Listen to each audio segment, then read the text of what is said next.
நீங்கள் இன்னைக்கு என்ன பார்க்க போகிறேன்னு பார்க்குறீங்களா? ஆமாங்க, உங்களுக்கான ஸ்பெஷல் பன் தோசை பார்ப்போமா?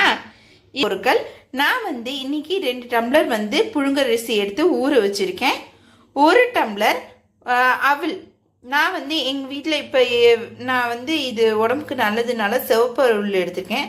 ஸோ நீங்கள் சிவப்பல் எடுத்தாலும் சரி, இல்லைட்டா வெள்ளை அவல் எடுத்தாலும் சரி, நீங்கள் எந்த அவல் வேணுனாலும் நீங்கள் எடுத்துக்கலாம். நான் இன்றைக்கி சிவப்பல் யூஸ் பண்ணியிருக்கேன். அண்ட் 1 ஸ்பூனு வெந்தயம். இது நல்லா 4 மணி நேரம் ஊற வச்சுருக்கேன். 4லேருந்து 5 மணி நேரம் ஊற வச்சுக்கோங்க. ஊற வச்சு இதை நம்ம ஆட்டிக்கலாம்.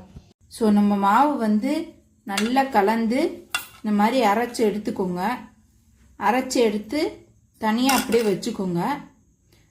இதுக்கு நம்ம தாளிக்கிறதெல்லாம் தாளிச்சுக்கலாம். இதோட நான் 1 கப்பு தேங்காவையும் சேர்த்து போட்டு அரைச்சிருக்கேன். ஸோ இதோட நீங்களும் தேங்காவையும் போட்டு அரைச்சிக்கோங்க. முதல்ல இது தாளிச்சுக்கலாம். முதல்ல கடுகு போட்டுருங்க. இதோட கொஞ்சோண்டு கடலைப்பருப்பு போட்டுருக்கோங்க. அப்புறம் ஜீரகம் போட்டுருங்க. ஜீரகம் போட்டுட்டு கொஞ்சம் கருவேப்பிலை இது போட்டு வச்சுக்கோங்க. இது போட்டுட்டு நம்ம ஆஃப் பண்ணிடலாம். இப்போ நம்ம தாளித்து எடுத்து வச்சுருக்கோம். இதை இதில் ஊற்றிடலாம்.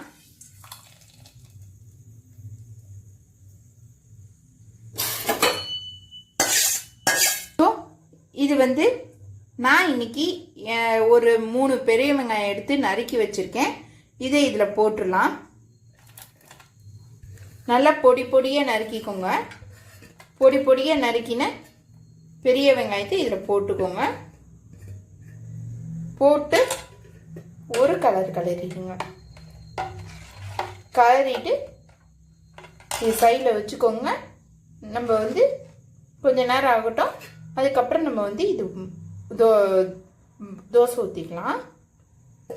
பார்த்தீங்கன்னா நம்மளோட மாவு நல்லா பொங்கி வச்சிருக்கு. நம்ம அரைச்சி இந்த மாதிரி இது வச்சுருக்கேன். ஸோ இப்போ பார்த்தீங்கன்னா நல்லா ஊறிடுச்சு. ஸோ இப்போ நம்ம தோசை ஊற்றுறதுக்கு முன்னாடி நல்லா ஒரு வால்னியில் எடுத்து அதில் எண்ணெய் ஊற்றிக்கோங்க. நல்லா ஸ்ப்ளிட் பண்ணிக்கோங்க.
நம்மளோட பன் தோசை ரெடி ஆயிடுச்சு.